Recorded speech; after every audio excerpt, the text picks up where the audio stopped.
1271. During the Crusades in the Holy Land, an elite group of Christian knights are defending themselves against a massive Muslim army.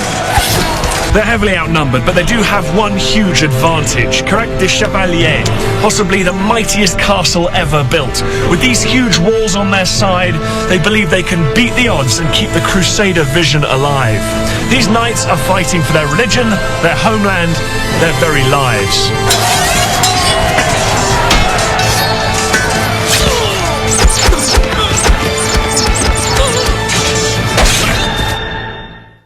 For 1,000 years, castles have dominated the landscape and everything around them. I'm Dan Snow, and together we're going to explore the sites of some of the greatest sieges of the Middle Ages.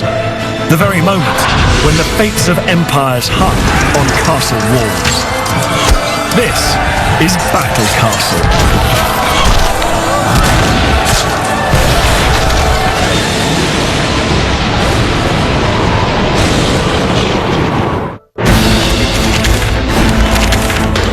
Crac de Chevaliers.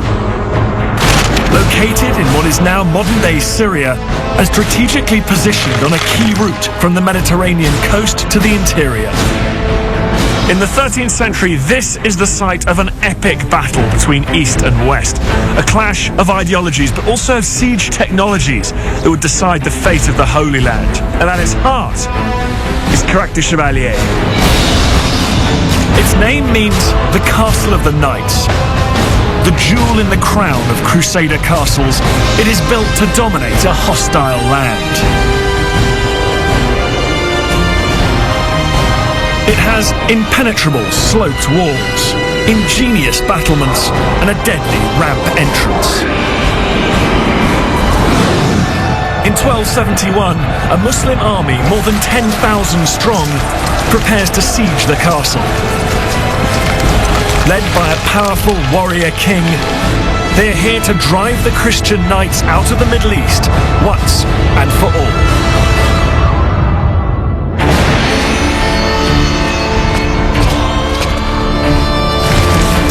Crac de Chevalier's story begins nearly 130 years earlier. Knights have poured into the region on a crusade to secure Jerusalem, the birthplace of Christianity, and its surrounding territories. And Christians from Europe who have come to occupy this holy land at the urgings of the Pope. They built a series of castles to consolidate their grip on this frontier land. There's one just 20 kilometers that way, another one about the same distance that way. This location, called the Homs Gap, is key to their success. It's one of the only breaks in a long stretch of mountains which give natural protection to the Crusader states. Without control of the gap, the Crusaders would be open to attack from the east. The defense of this critical pass falls to a group of warrior monks.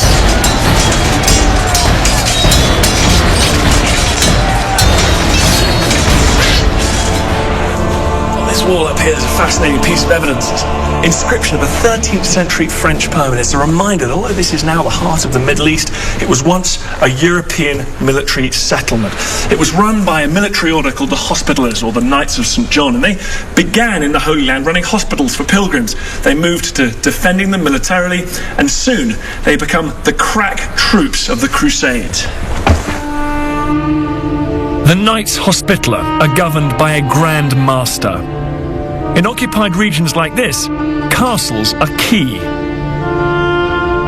They provide a secure base to subdue the local population and defend against invading armies. The knight who commands an individual castle is called a castellan. There's a new one every few years, but his mission remains the same: to protect a castle and rule over the area surrounding it.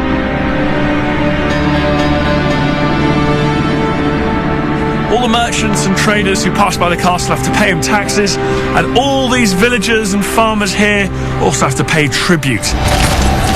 When required, the Castellan's knights descend on a village to take what he's owed and kill anyone standing in their way.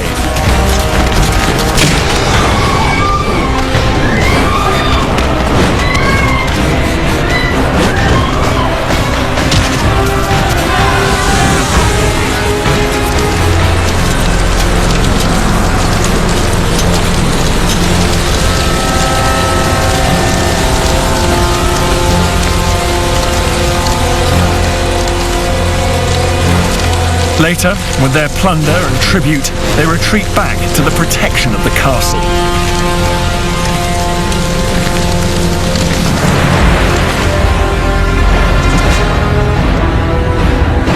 To consolidate their power and guard the Homs Gap, the Crusader Knights and their castellan need a powerful castle. But what sits on this site at this time seems to be completely inadequate.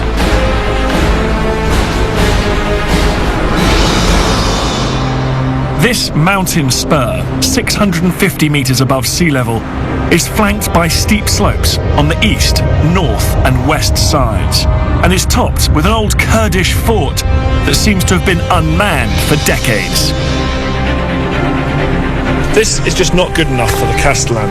His men are highly trained warriors and expect the best.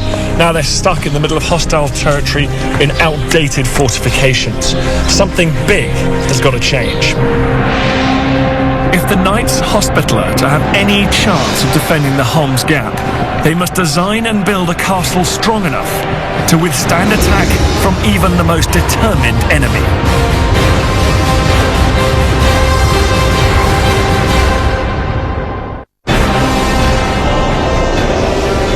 It's the middle of the 12th century. In the Holy Land, the Knights Hospitaller are intent on building an impenetrable castle to defend Christian territory against a Muslim enemy. The first challenge the Knights face is the ground itself. The rock here is basalt. It's extremely hard and difficult to cut into the precise blocks needed to realise the Knights' ambitious vision. The ideal material is limestone, and the Knights have located a deposit a few kilometres away. But shaping limestone to build a castle requires enormous skill. To find out more, I've come here to Guédelon in France, where a castle is currently being constructed using entirely medieval building techniques. Well, you can hear what they're doing here before you see it. This telltale sound, they're turning the big, roughly cut rocks from the quarry, limestone in this case, to finely hewn stone, finely finished stone. And they do so using these amazing moulds that are hanging up here. Every single one of these is a different shape for a stone that will fit into that wonderful castle behind us here. Let's see if I can have a go. Can I have a... Oh, thank you. Here we go. Do I need the safety spectacles? Here we go. This type of stone can be carved to produce a very fine finish. Chisels, punches and hammers are used to shape it. The time it takes to cut a stone depends on its size and complexity. You've got a lot to go, haven't I? Basic blocks can be produced at a rate of 3 or 4 a day, but more intricate designs can take up to 4 days to finish. But this is where the fine-tuning comes in. She's just doing the finishing, before it heads up there and takes its place in the castle. In medieval times, a stonecutter's wage was based on their skill and on their speed. Okay, I got it. You just don't realise until you're doing this how every block in these massive castles is prepared with this same professionalism, this loving care and attention. I mean, I've always admired these castle builders, but this is just extraordinary. So what do you think? Yeah, yeah, that's looking pretty good. The stone is finished, but an important step remains. So once the stone has been shaped, the last thing to do to it is to put your signature on it to prove that you were the mason that did this work, to make sure you get paid. And of course, there's a form of quality control, so I have to make up a little signature here. Let me give it a go with this. Actually, I might use a chisel, a little mallet. Anyone who sees this now will know that Dan made it.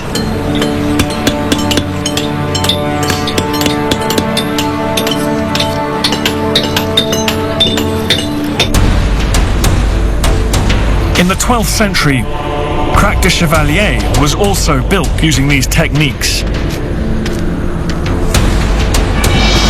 Carving limestone blocks in this precise way, with very smooth, level sides and squared corners, means they can be laid uniformly and very close together. The degree of workmanship is extraordinary.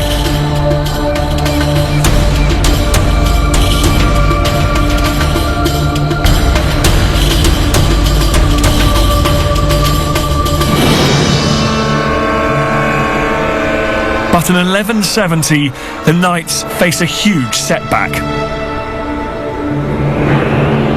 A massive earthquake shakes Crac de Chevaliers to its foundations.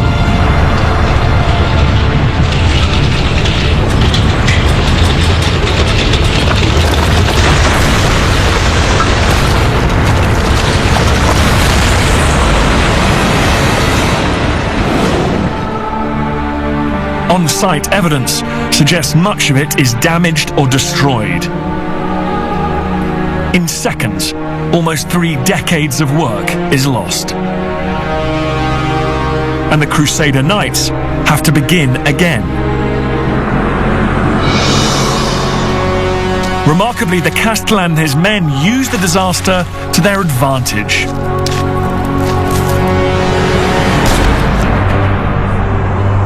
They design a new castle to resist any enemy, including earthquakes. One of the key features is a massive sloped wall. It's called a talus. Built of stones that are integrated into the bedrock, it's exceptionally stable, which means it's virtually earthquake-proof. Crusaders can't afford to ignore this natural threat, and this magnificent talus is their answer. It feels almost monolithic. It's a medieval seismic upgrade. 50 meters tall.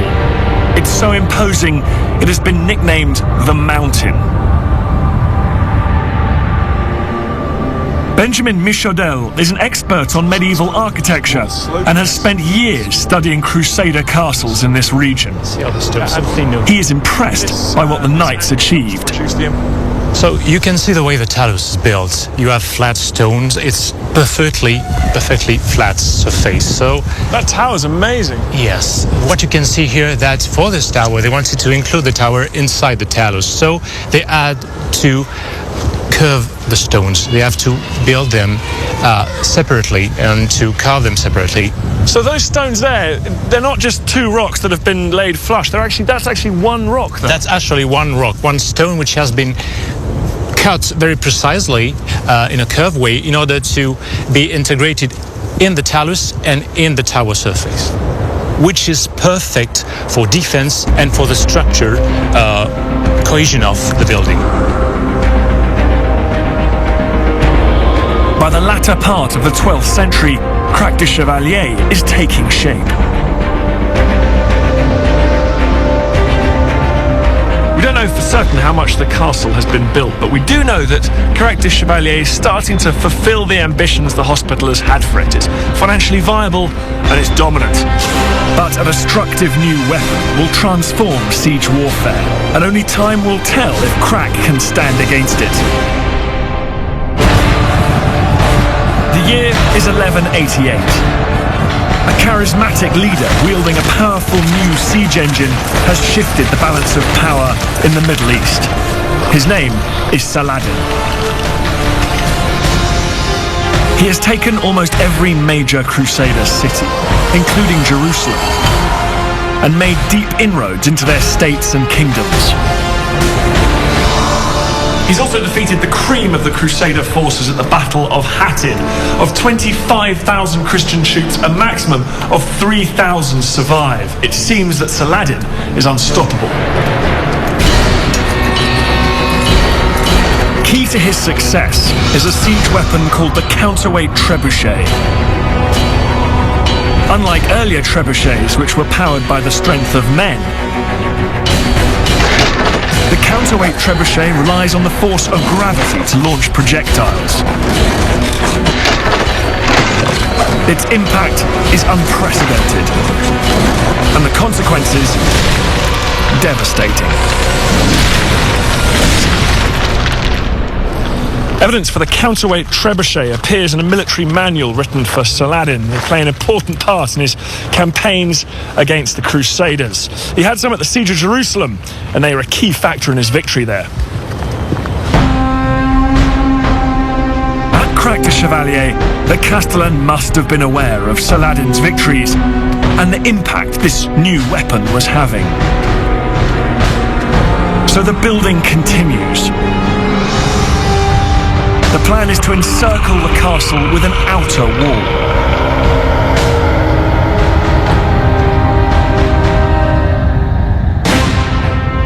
Like the inner line of defences, the castle builders cut these stones very precisely to ensure a tight fit. The basalt foundation is levelled before limestone is placed on top. The outer wall stands 9 metres high, and it's fortified by 10 massive towers, positioned nearly every 50 metres. If an attacking army gets close, Crac de Chevaliers' outer wall will greet them with a deadly combination of defences. One of these features is arrow slits.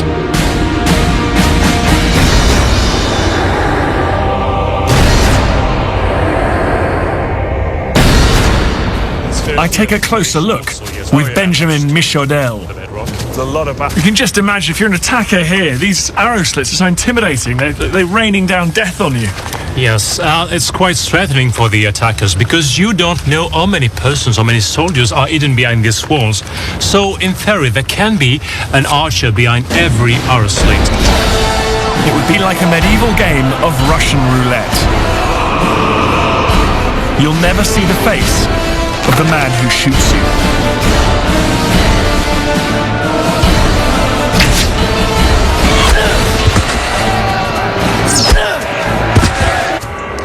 So this... On top of the outer wall, another defensive feature is added. Box machicolations projecting out from the castle are used to terrorize the enemy.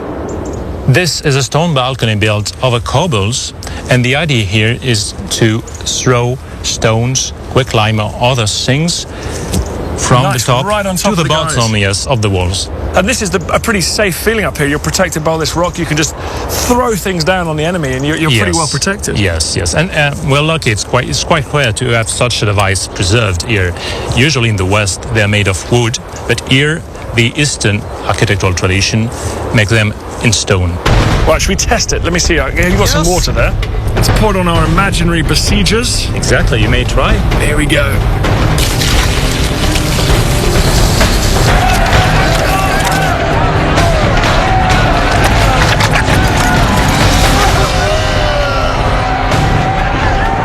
I mean, anyone down at the base of the wall is going to be in big trouble. Exactly. It would stand absolutely no chance with boiling water or quicklime. They would be completely burnt or even killed. The machicolations ring the top of the towers and the walls of the castle. And finally, over on the eastern side, the outer wall harbours one more deadly feature just inside the entrance. It's a passage about 140 metres long.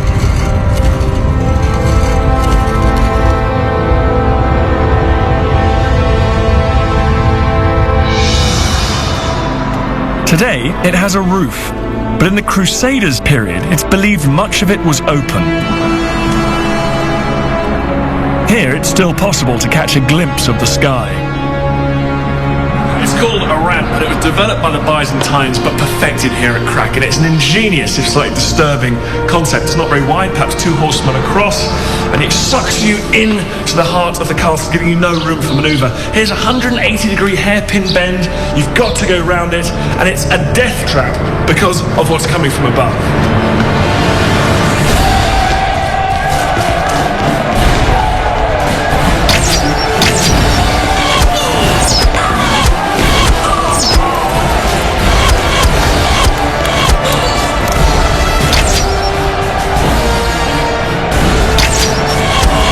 have been lethal if any army were to get this far.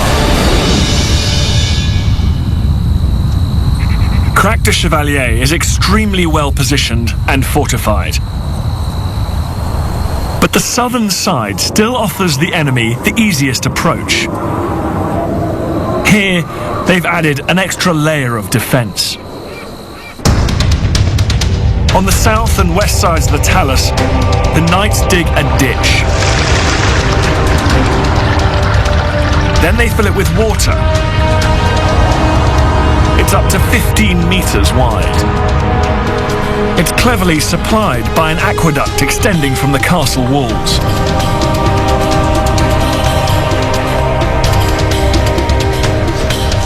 So what you see here is the outlet of the aqueduct. So this is how the moat's getting filled up? Yes, the aqueduct brings water from a nearby spring into the castle in order to fill the moat which is surrounding the southern and the western talus. So this moat would extend all the way down the western side there? Yes, exactly. Okay. So, but is this not a bit vulnerable to the enemy because it's coming from outside the castle itself? Yes, because the aqueduct could be destroyed, and in that way there wouldn't be any more supply of water for the moat. That's why you don't only have the moats as a defensive system, you also have talus and other things. So this is an extra defensive system for the castle. If an army attacks from the south and does breach the outer wall, Crac de Chevaliers' moat will undoubtedly slow their advance. More than a century after the Knights Hospitaller take possession of this site, Crac de Chevaliers is finally complete.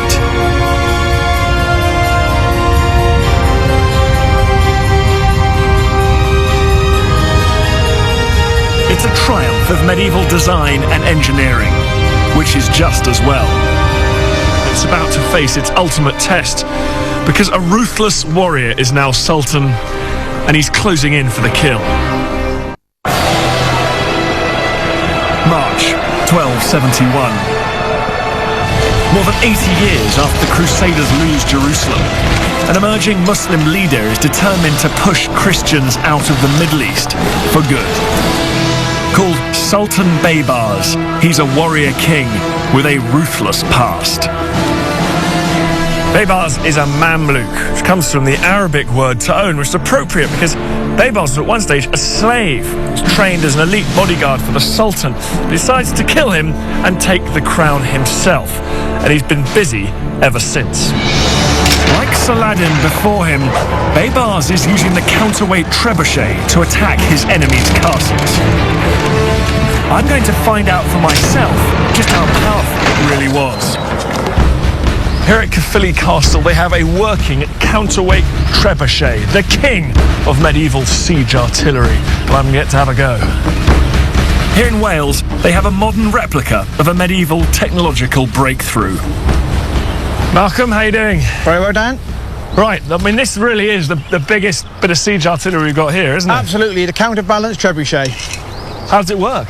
Well, basically what we're going to do, myself and you will be on the front here on what we call the winch team. So we're going to put our bars in and start to roll it forward. To the rear is a siege crew. They will pull, so in sequence we should be able to get this machine back with the counterbalance up in the air, ready for loosing and shooting out into the moat. And that is a big old counterbalance. I mean, how much weight is in there? You're looking at about 2.5 tons in weight. So you're going to be working hard for a couple of minutes, and a helmet would be excellent advice. Right. These trebuchets pack some serious punch. The biggest are said to have had a counterweight box the size of a peasant's hut. The projectile at the end of the arm would generally weigh 200 to 300 kilograms. Heave! This is not a quick-fire weapon, is it? Absolutely not, Dan. It's a slow process, this one. Heave! The key to this actual machine is to make sure that you're working in tandem with the siege crew at the rear. Heave! It certainly tests your fitness, Dan, if nothing else. And what range will these be expected to go? Oh, again, this will be a good small machine, a couple of 100 metres, but the large machine's up to 450 metres. 450 metres? Absolutely. Heave! So this is long distance, heavy calibre. This is for knocking over big walls. Absolutely. Heave! Now, as you can see, this is where the machine's at its most dangerous. Now, you have an engineer underneath, loading the ammunition to be launched. We're very cautious. He has to trust his mates, doesn't he? Absolutely. So we'll go over to get the trigger switch for you. And you've really got to yank it as hard as you can. It's quite a pull because, as you can appreciate, you've got 2.5 tons in the air. Prepare to loose. Loose!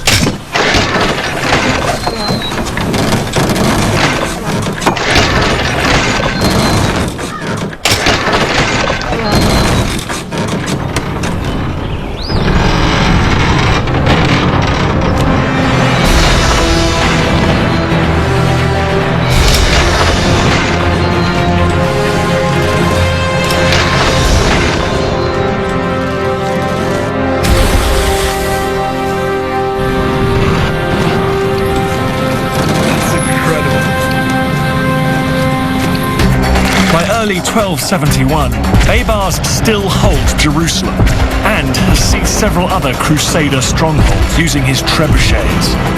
But their greatest castle, Crac de Chevaliers, stands defiant. Baybars must take it to complete his conquest. He's known as the Napoleon of medieval Egypt. He's a military genius who spent his life in conflict. He's travelled over 100,000 kilometres whilst on campaign, but even he rarely comes up against walls like this. Many men before Baybars have attempted to take Crac de Chevaliers. But this Sultan is determined to succeed where they failed. In early March, he arrives with an army of 12,000, possibly the largest the castle has ever faced. But outside castle walls, even an army as big as this is vulnerable. Baybars must take Crac de Chevaliers quickly before any Christian reinforcements turn up. He also wants to defeat the castle without destroying it, so he can use it as a secure base to push further into Crusader lands. So his first plan of attack is diplomacy. Sultan Baybars gives the defenders a choice: either surrender or be conquered. If they surrender, it's an extra bonus. He'll have won without a fight, and he gets to take possession of an undamaged castle. The man who stands between Baybars and his prize is the current Castellan. We don't even know his name, but he's the Crusader knight who commands Crac de Chevaliers.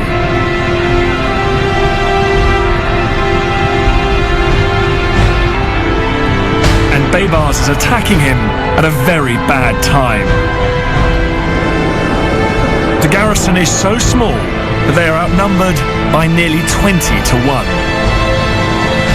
So why is this garrison so small? Well, times have changed since the Knights Hospitallers arrived here.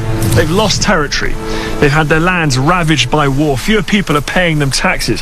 And the flood of money coming from Europe has dried up to a trickle. The Knights are hard up.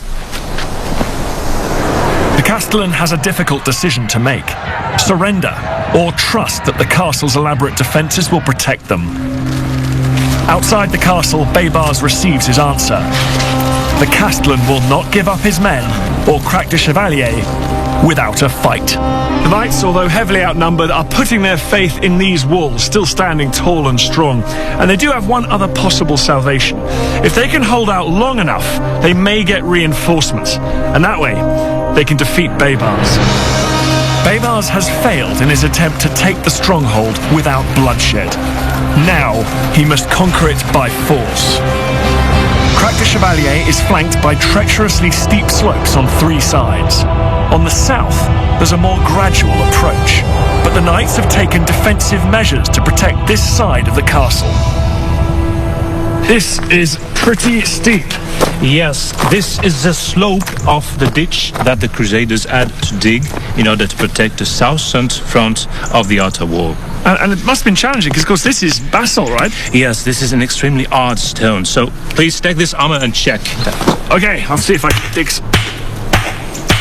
That's hard.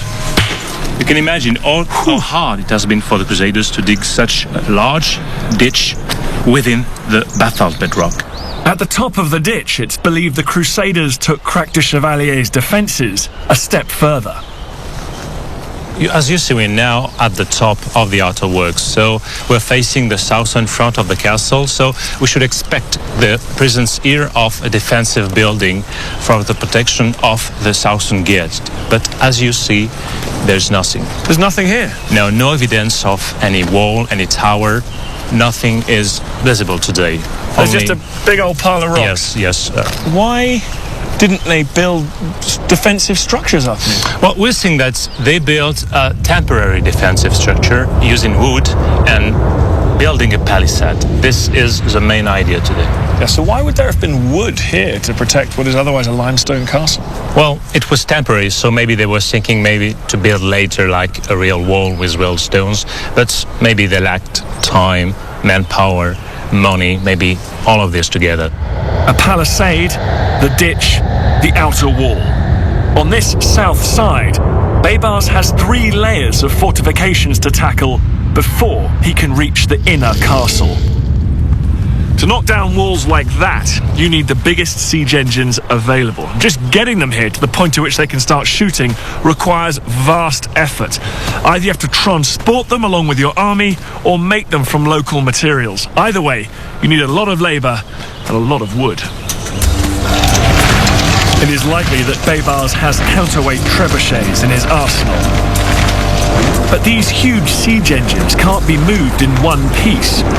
So when they finally get to the battlefield, they still have to be assembled. But here, the Sultan has a problem.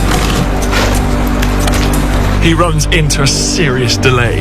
Rain. Now, rain in medieval warfare is a deal breaker. Archers can't use their bowstrings, it churns the ground up into impassable mud, and the wood of the siege engines absorbs the water, swells, and makes them impossible to fit together. Every day that passes is a serious drain on Baybars' time and resources. For all he knows, reinforcements may be on the way to relieve the Castellan. If they arrive before he takes the castle, all his plans will come to nothing. But he must wait. This fearsome commander is at the mercy of nature.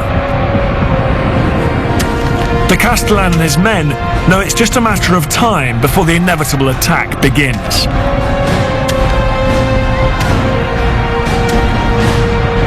His challenge is to use the small garrison as effectively as possible. The defending archers are almost certainly up here on tops of the walls where they can shoot down their arrows at the attackers whilst being protected by these stone battlements. And they're up high because that's the place that really maximises their range and their field of fire. Finally, the weather breaks. 18 days after Baybars arrives, the Crusaders must face their enemy. The first step for Baybars and his army is to storm the ditch and the outer works.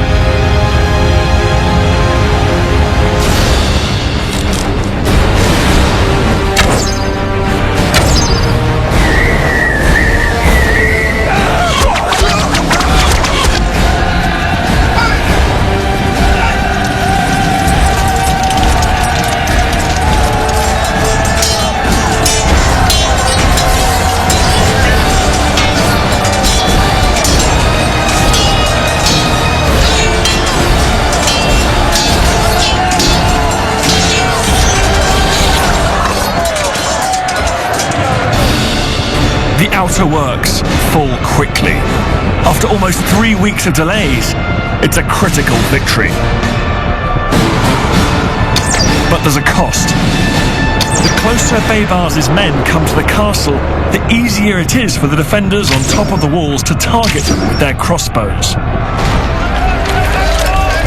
Fortunately, his siege engines are now ready to attack. Crac de Chevaliers will finally be tested.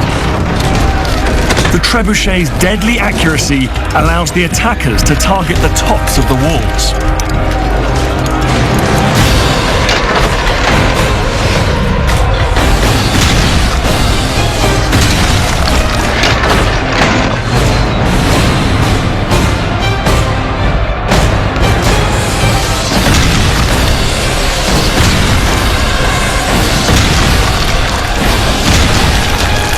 As they are damaged, it's likely that the defenders are forced to retreat.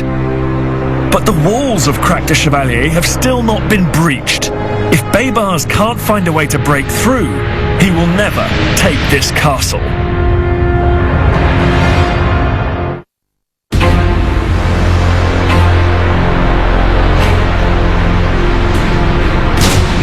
March 1271. After weeks, a Muslim army has failed to take the greatest Crusader castle in the Middle East, Crac de Chevaliers. The remaining Crusader states stand behind this castle, so Christian reinforcements could arrive any day. If the Muslim leader Baybars is going to capture Crac de Chevaliers and push the Crusaders out of the Holy Land, timing is critical. But the original obstacle still remains, and even with his sophisticated siege engines, it could take him a long time to smash down these massive walls.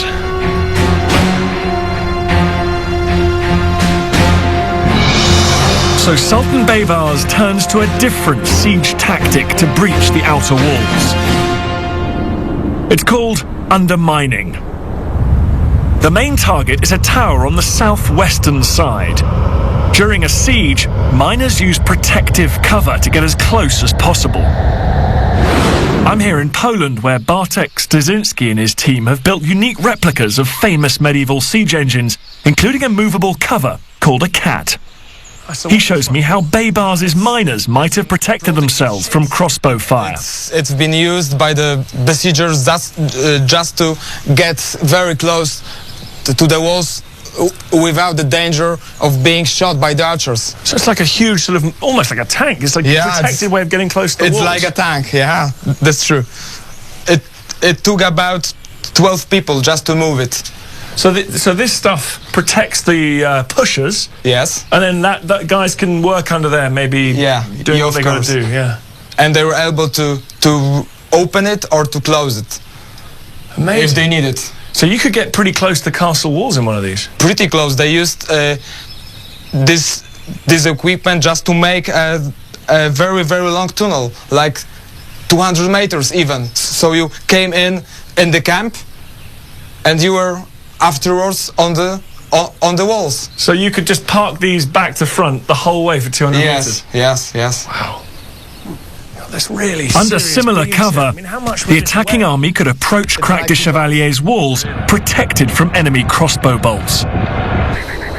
This allows them to get right up to the base of this stretch of wall here and start mining. And of course, it's much easier to mine into this limestone than it is to the hard basalt. Even though the castle walls aren't as hard as its foundation, undermining Crac de Chevaliers would still have been a formidable task. Several men cramped in, breathing smoke, chipping at the limestone, fighting for every inch. Despite these conditions, Baybars' men persevere. About a week after the outer works fall, Crac de Chevaliers' southwest tower comes crashing down. Baybars has finally breached the castle's outer walls, but is confronted by yet another layer of defense. Baybars, this could be a heartbreaking moment. This is the first time he's seen the true scale of this unparalleled military fortification, the deep moat, the talus and the towers in their full glory. The talus's integration with the bedrock makes it virtually immune to Baybars' siege engines, and the deep moat renders his underminers ineffective. The warrior king has penetrated the outer castle, only to be stopped short. More than a month after Baybars arrived, there's still no end in sight. It appears that this siege could drag on indefinitely. Crac de Chevaliers will never be his if he can't come up with a new strategy. High above, the knights that remain will have retreated to the inner castle. Their stronghold is damaged, but not defeated. The Castellan has been a prisoner in his own castle for weeks. Every day he must have scanned the horizon for reinforcements, aware that his battle-worn men couldn't hold out forever. Finally, it appears that word gets through to the knights in the form of a letter.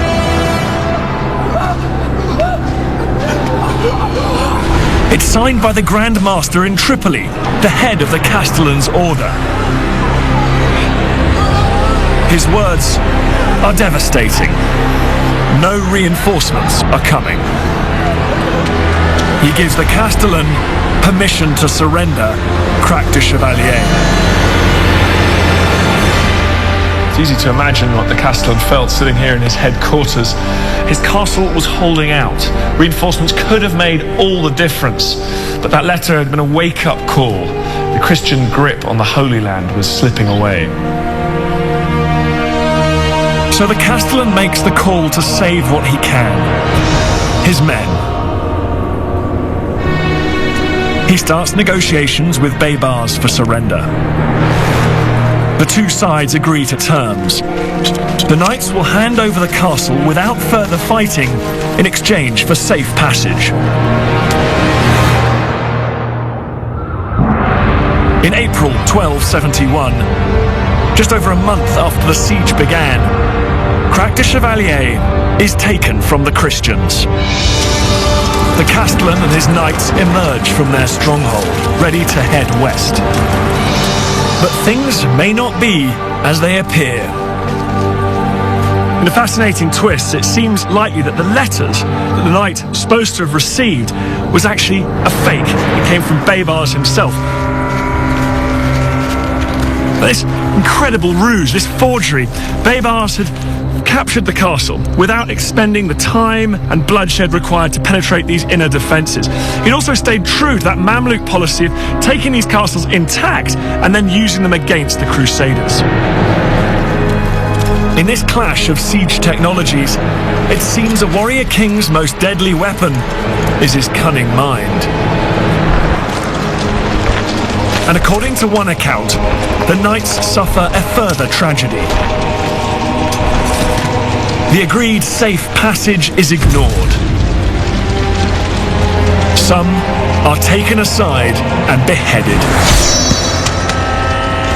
It's a gruesome conclusion to the battle for the greatest Crusader castle in the Middle East. Crac de Chevaliers' loss devastates the Christian cause. Without it, the Muslims now command this key pass. Soon, Baybars' people would drive the Crusaders out of the Holy Land for good. 200 years after they arrive, the Crusaders' time in the East comes to an end. Nothing remains of the souls who fought over this crown jewel, but the stones survive, always ready to do the work of men.